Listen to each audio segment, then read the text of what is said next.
ஒட்டுமொத்த இந்தியாவில் இந்த ஆண்டு தென்மேற்கு பருவமழை இயல்புக்கு குறைவாக பதிவாவதற்கான வாய்ப்புகள் இருக்கு. இந்த ஆண்டின் பிற்பகுதியில, அதாவது 2026 ஆண்டு அக்டோபர் மாதம் சூப்பர் எல்னினோ உருவாக இருக்கு. அதன் தாக்கம் 2027 பிற்பகுதி வரைக்கும் நீடிக்கும் அப்படின்னு குறிப்பிட்டு இருக்கோம். இந்த தென்மேற்கு பருவமழை காலமான ஜூன் மாதம் தொடங்கி செப்டம்பர் மாதம் வரையிலான காலகட்டத்தில் தமிழ்நாட்டில் இயல்புக்கு அதிகமான வெப்பநிலை நிலவும். தமிழ்நாட்டில் 33 சென்டிமீட்டர் மழை பதிவாக வேண்டும். ஆனால் இந்த ஆண்டு சற்று இயல்புக்கு குறைவான அளவிலேயே தென்மேற்கு பருவமழை வெப்பச்சலன மழை பதிவாகும் அப்படின்னு எதிர்பார்க்கப்படுது. டெல்டா வெதர்மேன் ஹேமச்சந்தர் வானிலை ஊடக நேயர்களுக்கு வணக்கம். இன்றைய காணொலியில தென்மேற்கு பருவமழை இந்த ஆண்டு எப்படி இருக்கும் என்பது குறித்து தான் பார்க்க இருக்கிறோம்.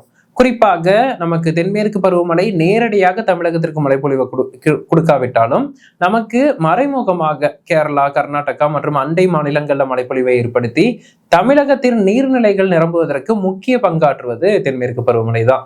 அதே போல குறுவை சாகுபடி மற்றும் பிற மாவட்டங்கள்ல வேளாண் சாகுபடி பணிகளை தொடங்குவதும் இந்த தென்மேற்கு பருவமழை காலகட்டத்துல தான். அப்படி முக்கியமான இந்த தென்மேற்கு பருவமழை இந்த ஆண்டு எப்படி இருக்கும், தமிழகம் மற்றும் இந்தியா மற்றும் தென்னிந்தியால எப்படி இருக்கும் என்பது குறித்து விரிவாக இந்த காணொலியில பார்ப்போம்.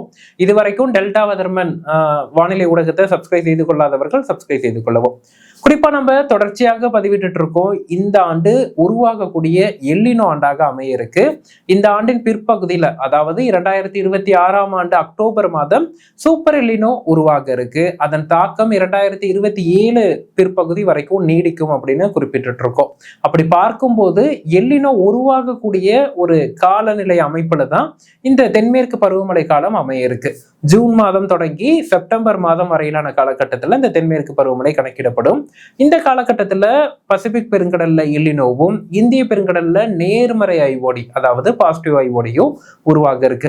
இதன் தாக்கம் எப்படி இருக்கும், இதன் தாக்கத்தினால தென்மேற்கு பருவமழை எப்படி இருக்கும் அப்படின்னு பார்த்தோம்னா, ஒட்டுமொத்த இந்தியாவில் இந்த ஆண்டு தென்மேற்கு பருவமழை இயல்புக்கு குறைவாக பதிவாவதற்கான வாய்ப்புகள் இருக்கு.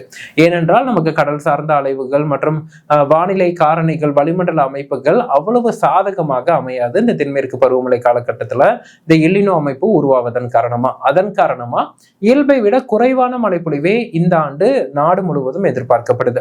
குறிப்பா தமிழ்நாட்டை பொறுத்தளவிற்கு நமக்கு மே மாதம் இயல்புக்கு அதிகமான மழைக்கு வாய்ப்பு இருக்கு அப்படிங்கிறத நம்ம குறிப்பிட்டிருக்கோம். மே மாதம் சற்று வெப்பமும் குறைவதற்கான சூழல் இருக்கு அப்படின்னு குறிப்பிட்டிருக்கோம்.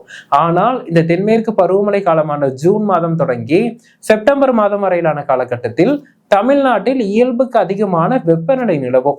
இயல்பா கோடை காலம் என்பது மே மத்திய பகுதி இல்ல இறுதியிலேயே நிறைவு பெற்று ஜூன் மாதம் நமக்கு அந்த தென்றல் காற்று ஓரளவுக்கு வெப்பம் கட்டுக்குள் வந்துடும்.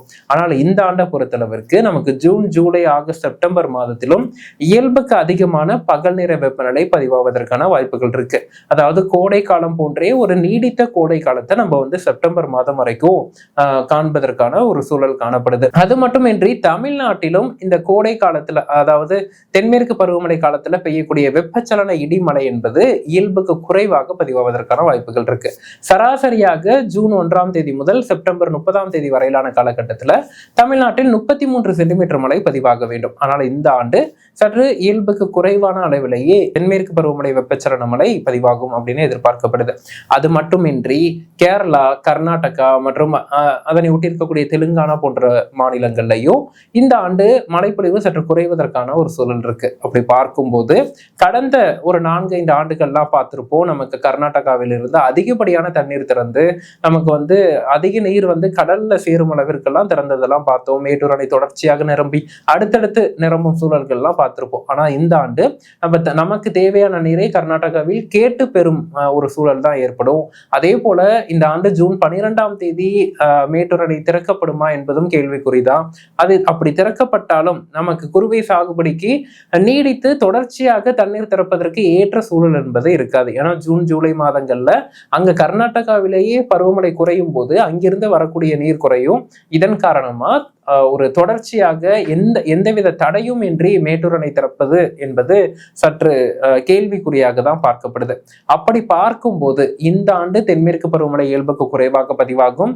பகல் நேர வெப்பநிலை ஜூன், ஜூலை, ஆகஸ்ட், செப்டம்பர் மாதங்கள்ல இயல்புக்கு அதிகமாக பதிவாகும். அது மட்டும் இல்லாமல் நமக்கு கர்நாடகா, கேரளாவிலும் மழைப்பொழிவு குறையும் என்பதனால அங்கிருந்து வரக்கூடிய நமக்கு நீரும் வந்து குறையும். இதன் காரணமா மேட்டூர் தொடர்ச்சியாக திறப்பதற்கான ஒரு சூழல் என்பதே கேள்விக்குறியா இருக்கு.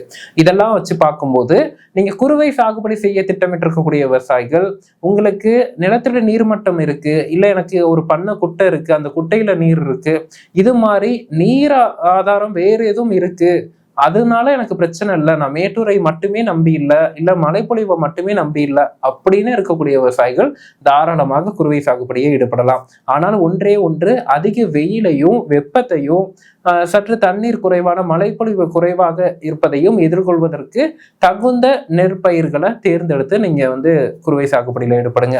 இல்ல நான் முழுமையாகவே மேட்டூர் அணையை மட்டும்தான் நம்பி இருக்கேன், எனக்கு ஜூன் 12ஆம் தேதியிலிருந்து அக்டோபர் மாதம் வரைக்கும் தொடர்ச்சியாக அறுவடை வரைக்குமே தண்ணீர் வந்து சீரா திறக்கணும், அப்படி ஒரு சூழல் இருந்தாதான் நான் வந்து பயிரிடுறதை பத்தி யோசிப்பேன் அப்படின்னு இருக்கக்கூடிய விவசாயிகள் இந்த ஆண்டு குறுவை பட்டத்தை தவிர்ப்பது நல்லது.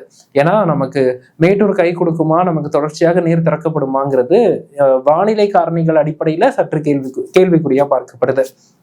அது மட்டும் அல்லாது வேறு நமக்கு வந்து நிலத்தடி நீர்மட்டம் இருக்கு, அதனால பிரச்சனை இல்லை அப்படிங்கிறவங்களும் தாராளமா குறுவை சாகுபடியை பண்ணலாம்.